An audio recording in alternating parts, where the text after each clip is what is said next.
शहर सूरज की रोशनी में जागता है, लेकिन एक परेशान करने वाला रहस्य सादे दृष्टि में छिपा है। अजीब प्रतीक दीवारों और फुटपाथों पर अंकित हैं। सारा, एक शांत पुस्तकालयाध्यक्ष, चलती है। उसकी आंखें शहरी फैलाव के बीच रहस्यमय संकेतों की ओर खींची जाती हैं। वह रुक जाती है। उसकी निगाह एक पुरानी किताब के पन्ने पर बने एक प्रतीक पर टिकी है।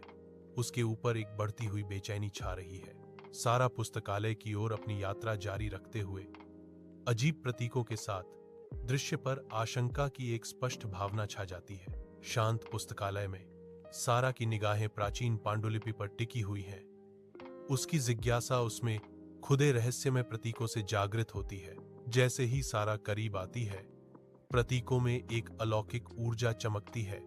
उसकी उंगलियां उनके रूपों का पता लगाती हैं, जो उनकी रहस्यमय मोहक शक्ति में खींची जाती हैं। सारा के मन में एक भयानक पूर्वाभास छा जाता है, क्योंकि वह पांडुलिपि के रहस्यों में गहराई से उतरती है।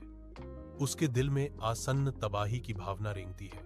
एक आवाज शांत पुस्तकालय में गूंजती है, तुमने उन्हें देखा है, अब वे तुम्हें जानते हैं। अंधेरी गली में सारा दौड़ती है।